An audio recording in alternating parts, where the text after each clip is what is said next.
Hello बच्चों, प्रश्न पढ़ते हैं। 100 किलोमीटर दूरी पर स्थित दो रेलगाड़ियां ए व बी एक दूसरे की तरफ भिन्न भिन्न पटरियों पर समान प्रारंभिक चाल 50 किलोमीटर प्रति घंटा से गति करना प्रारंभ करती है। रेल ए 20 किलोमीटर प्रति घंटे का वर्ग से त्वरित है तथा रेल बी 20 किलोमीटर प्रति घंटे का वर्ग से मंदित है, तो रेल ए द्वारा तय दूरी क्या होगी जब वह रेल बी को पार कर जाएगी। तो इस स्थिति में सबसे पहले हम यहाँ पे मुख्य अवधारणा का प्रयोग करेंगे और इस स्थिति में हमारे पास जो मुख्य अवधारणा बनेगी वह बनेगी सापेक्षिक गति की।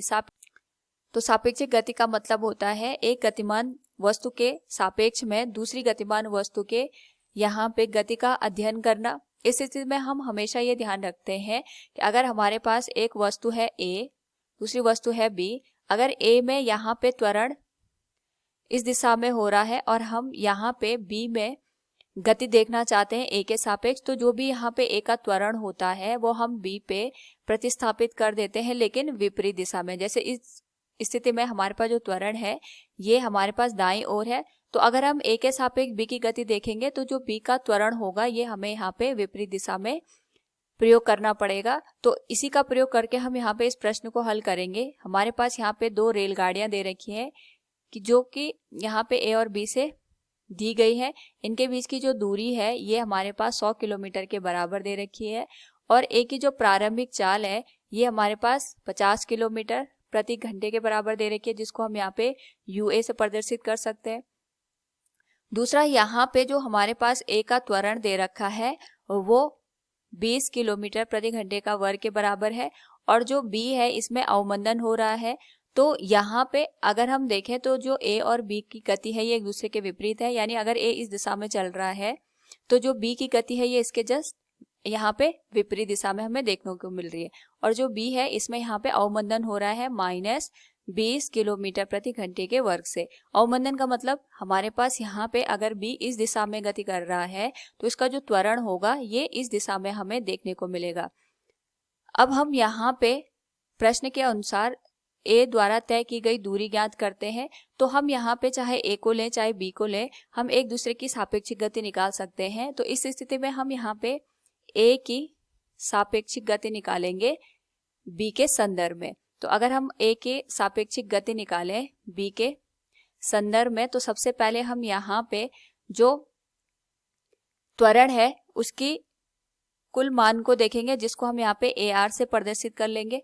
तो अगर हम यहाँ पे ए का त्वरण देखेंगे बी के सापेक्ष, तो जैसे हमने पहले भी यहाँ पे देखा था कि जो भी हमें यहाँ पे गति को निकालना होता है उसके त्वरण को हम यहाँ पे दी गई वस्तु पे प्रतिस्थापित कर देते हैं, लेकिन विपरीत दिशा में। जैसे इसमें त्वरण इस दिशा में हमें देखने को मिल रहा है, तो जो ए का त्वरण होगा बी के सापेक्ष वो हमें इस दिशा में देखने को मिलेगा, ये हो जाएगा ए बी के बराबर। और यहाँ पे जो हमारे पास ए का त्वरण है ये इस दिशा में हमें देखने को मिल रहा है, ये हो जाएगा 20 किलोमीटर प्रति घंटे के वर्ग के बराबर।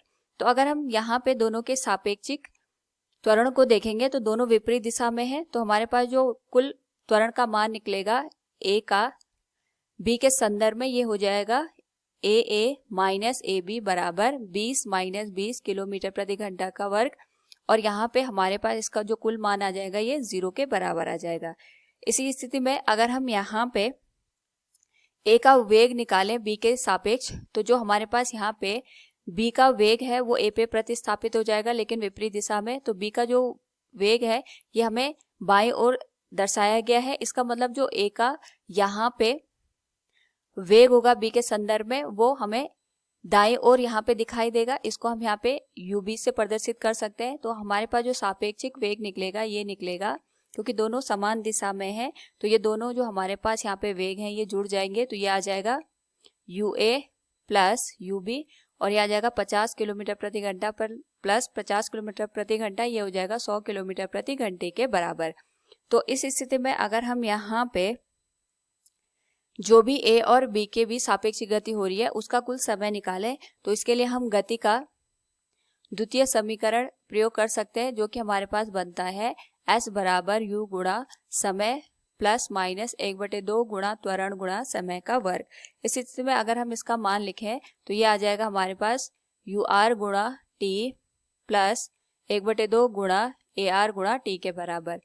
तो यहाँ पे अगर हम देखें तो यू आर का जो मान है ये 100 के बराबर है, टी का जो मान है हमारे पास यहाँ पे हमें निकालना है, और ए आर का मान हमारे पास 0 हो गया। तो इस स्थिति में अगर हम यहाँ पे देखें तो कुल दूरी इन्हें 100 किलोमीटर के बराबर यहाँ पे तय करनी है। ये हो जाएगा 100 गुणा टी के बराबर, समय का जो मान आ जाएगा ये आ जाएगा हमारे पास 1 घंटे के बराबर, यानी जो 100 किलोमीटर की दूरी है ये घंटे में यहाँ पे तय की जाएगी। अब प्रश्न में हमसे पूछा गया है रेल ए द्वारा तय की गई दूरी क्या होगी जब वह रेल बी को पार कर जाएगी। तो ए द्वारा तय की गई दूरी अगर हम निकालें तो इसके लिए हम यहाँ पे पुनः से जो गति का समीकरण होता है, द्वितीय समीकरण, उसे हम यहाँ पे ज्ञात करेंगे। तो हमारे पास जो द्वितीय समीकरण है अगर हम उसका यहाँ पे मान निकालें तो यह आ जाएगा s बराबर ए का वेग गुणा समय प्लस 1/2 गुणा ए का त्वरण गुणा समय का वर्ग। इस स्थिति में जो हमारे पास ए का वेग है ये 50 किलोमीटर प्रति घंटे के बराबर है, लिया गया समय 1 घंटा है, और यहाँ पे जो ए का त्वरण है ये हमारे पास 20 किलोमीटर प्रति घंटे के वर्ग के बराबर है, और लिया गया समय हमारे पास 1 घंटे के बराबर है। तो यहाँ पे अगर हम इसको हल करें तो यह आ जाएगा 50 प्लस 10 के बराबर, जो कि हो जाएगा हमारे पास 60 किलोमीटर। तो दिए गए प्रश्न से हम कह सकते हैं रेल ए द्वारा तय की गई दूरी क्या होगी जब वह रेल बी को पार कर जाएगी, ये आएगी 60 किलोमीटर के बराबर। विकल्प डी सही हो जाएगा। उम्मीद है आपको समझ में आया होगा। धन्यवाद।